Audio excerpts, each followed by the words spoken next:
That's for আপু আজকে আমার কাছেও নাই অফিসে গিয়ে দিয়েছি মামা কাছে কখন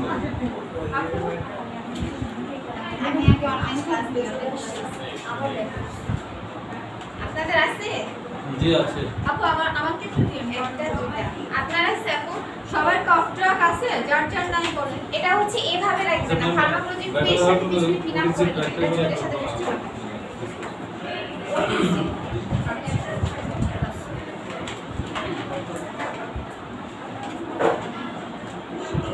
আপু আমি তো ওই ব্যাচে ক্লাস করবো আমার শেষ ক্লাস আছে 3 মান্থের কোর্স তো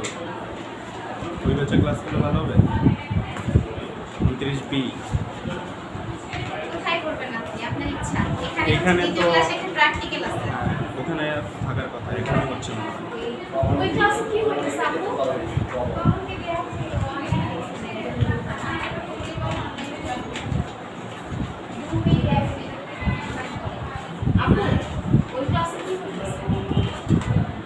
ওদের সাথে আপনারা হচ্ছে ওদের এক ব্যাচ আগে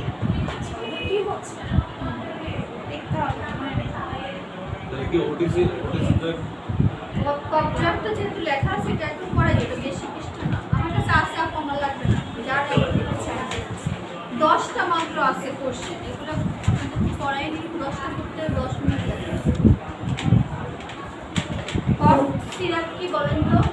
সবাই চিনেন না কফ আপনারা যারা নিয়মিত এই রুমে ক্লাস করেন আপনাদের অনুযায়ী কিন্তু ক্লাস দেওয়া হয়েছে এখন যদি আপনারা ইচ্ছে করে অন্য রুমে গিয়ে ক্লাস করতে চান ক্লাস না মিললে আমার দোষ নেই হ্যাঁ দ্বিতীয় ক্লাস প্র্যাকটিক্যাল যাওয়া হচ্ছে কফ কি আপনাদের এটা পড়াইছে আগে শীটে তাও তো হয়েছিল আপা এটা একবার হয়েছে কিন্তু আপনি যদি আরেকবার একটু বলেন যদি আমি আসি থাকি কারণ সকালে অনেক মাঝখানে যে এলোমেলো হয়ে যায় মাইনাস দিয়ে এই যে এলোমেলো হয় না আমার কাছে লাইন আচ্ছা কফ হচ্ছে লোয়ার রেসপিরেটরি ট্র্যাক্ট থেকে অপ্রত্যাশিত কোনো বস্তুকে বের করে দেওয়ার বায়োলজিক্যাল মেকানিজমকে কফ বা কাশাইয়া ওইখানে ওটিসি যা হচ্ছে ফার্স্ট ক্লাস আপনার যদি লাগে ওটিসি তাহলে যেতে পারেন আর এখানে তো হচ্ছে ফার্মাকোলজি 2 ক্লাস কবজার যেটা লাগবে সেটা পড়েন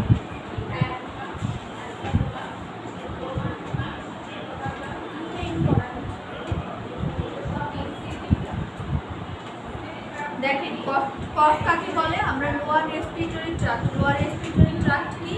এই যে ব্রোঙ্কাসের পর থেকে যে অংশটা আছে ব্রোঙ্কাস এবং হচ্ছে আপনার ট্রাকিয়ার কিছু অংশ ব্রোঙ্কাস তারপরে অ্যালভিওলাই তারপরে যে লাংস তারপর প্লুরা এগুলো হচ্ছে লোয়ার রেসপিরেটরি ট্র্যাক্ট আর আপার কোনটা এর উপরে যেটা আছে ওইটা হচ্ছে আপার রেসপিরেটরি ট্র্যাক্ট ঠিক আছে তাহলে লোয়ার রেসপিরেটরি ট্র্যাক্ট থেকে অপ্রত্যাশিত কোনো বস্তু অপ্রত্যাশিত বলতে এখানে আমরা বুঝবো যে জিনিসটা আমাদের আর দরকার নেই যেমন কফ কীরকম বের হয় আপনারা তো জানেন না যে স্পুটাম ওটাকে আমরা মেডিকেল টার্মে বলি স্পুটাম একটা সাদা কালারের বের হতে পারে অথবা পানি বের হতে পারে অথবা হলুদ বের হতে পারে অথবা একটু গ্রিনিশ মানে সবুজ টাইপের বের হতে পারে হ্যাঁ কোন কারণে এই কফটা হইতেছে বা কাশিটা হইতেছে সেই কারণের উপর নির্ভর করে জিনিসটা বের হবে ঠিক আছে সেই কারণ আবার অনেকে রক্ত বের হয় না কাশির সাথে কি হলে টিউবারকুলোসিস বা টিবি হলে বলি না যে কাশির সাথে রক্ত বের হয়েছে ভয় পেয়ে যায় টিবিতে এক দেখাতে থাকে যে যক্ষা হয়েছে যক্ষা হলে রক্ষা নাই এরকম বলতে হয় তো তখন কি দেখাতে যে কাশি দিছে আর রক্ত বের হয়েছে তাই কি যক্ষা তো মানুষ মারা কি এখনো তো মারা যায় মানুষ এখন আমাদের দেশে তো ইনজেকশন টিকা বের হয়েছে ছোটটা কি নাই কিন্তু মারা যায় আমার মধ্যে 3 বছর আগে আমার আচ্ছা ঠিক আছে হ্যাঁ সেটা তো এটা মারা যাওয়ার মতো ওইরকম পজিশনে গেছে দেখেই তো এত টিভিতে দেখাইছে তারপরে অ্যাডভার্টাইজ করছে তারপর ক্যাম্পেইন করছে টিকা বের হয়েছে তাই না তাহলে ওইটা ওরকম সিরিয়াস আগে ছিল এখন হচ্ছে মানুষের মনে অনেক সচেতনতা আসছে সেজন্য যক্ষায় মারা যায় এখন খুব কমে আছে তাও মারা যায় এরকম না ঠিক আছে তাহলে আমরা বলতে পারি যে কফ জিনিসটা কি বুঝতে পারছেন সবাই আনএক্সপেক্টেড এমন কোনো কিছু যেটা আমরা এক্সপেক্ট করি না আমাদের কাশির সাথে যদি বের হয়ে আসে যে কাশি দিনের আপনি দেখলেন যে সাদা বের হয়েছে আপনি তখন আগে তো বুঝতে পারেন না যে আপনার ভিতরে ইনফেকশন হয়ে গেছে কাশির সাথে যদি কফ বের হয় কফ মানে কি সাদা যদি আসে তাহলে সাদা আসলে আমরা কি বুঝবো মানে আপনার ভিতরে ইনফেকশন হয়েছে লাংসের ভিতরে এখন যেহেতু আপনারা কোর্স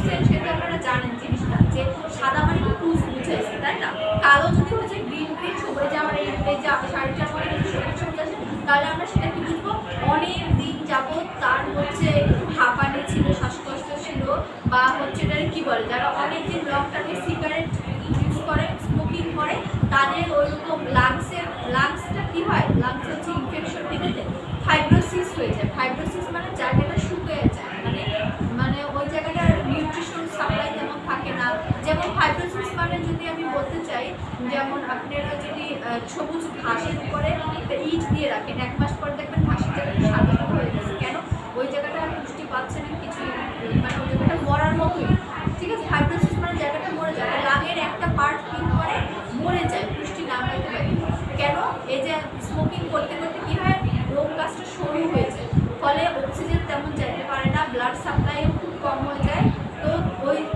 প্রথমে একটু জায়গাটা আপনার ফাইব্রোসিস হয়, তারপর আরও জায়গা হয়, আরও জায়গা এরকম বাড়তে বাড়তে পুরো লাংসটাই ফাইব্রোসিস হয়ে যায়। বুঝতে পারছেন? তাহলে তখন কি হবে, তখন হচ্ছে আমরা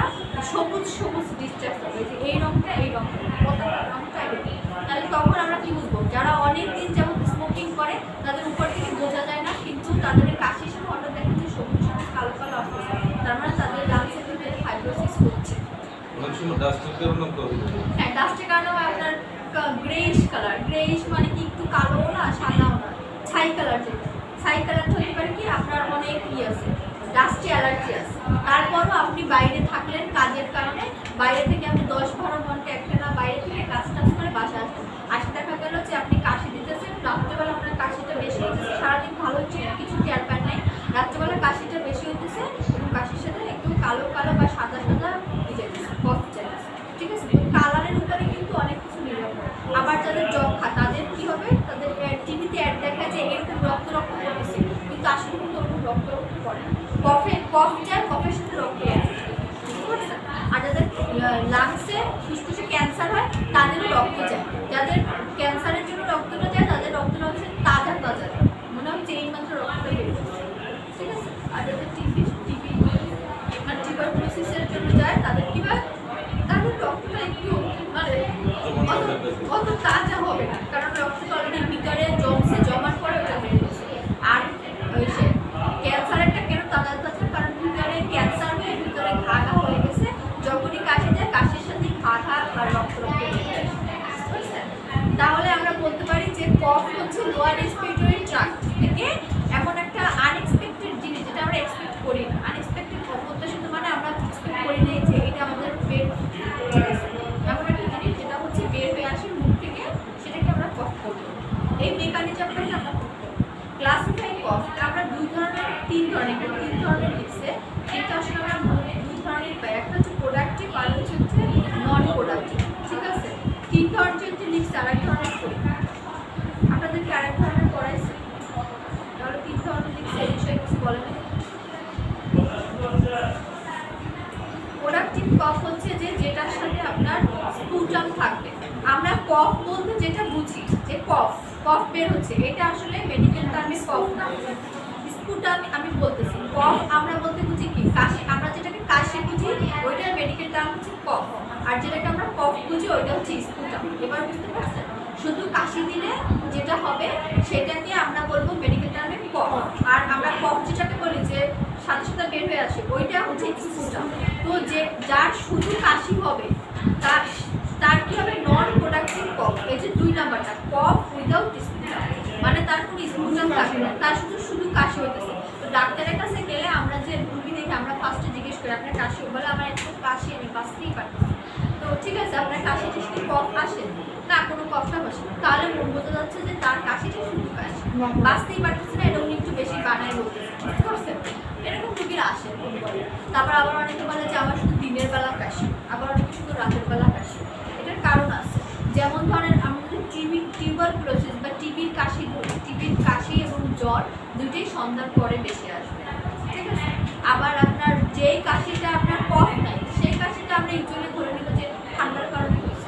কোনো কফ টফ নাই, মানে স্পুটাম নাই। হ্যাঁ, আর যদি তার লাংসে কোনো ইনফেকশন থাকে সেই ক্ষেত্রে আমরা ধরে নিব জ্বর আসে, জ্বরের সাথে হাঁচি আসে, কাশি আসে, কাশির সাথে কফ আসে, তার মানে তার লাংসে বা ব্রঙ্কাসে কোনো জায়গায় কোনো একটা সমস্যা আছে, এর জন্য তার এই কফটা আসতেছে। ঠিক আছে, অনেক সময় তো দেখা যাচ্ছে শুকনা কাশি হয়, কিন্তু তার সাথে বুকের ভিতর গদগদ শব্দ। হ্যাঁ, দেখেন এই জিনিসটা দেখেন, এটা হুইজ কল করা,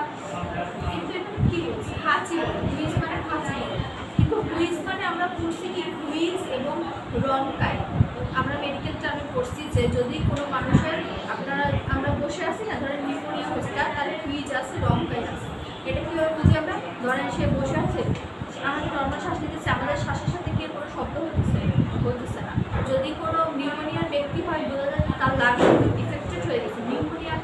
নিউমোনিয়া হচ্ছে আপনার ইনফ্লামেশন অফ লাং প্যারেনকাইমা, লাংসের প্যারেনকাইমা মানে লাংসের মেইন টিস্যু যেটা ওটা ইনফ্লামেশন হয়। ইনফ্লামেশন মানে ইনফেকশন হয়, পরে হচ্ছে আপনার ইনফেকশন হয়, পরে হচ্ছে আপনার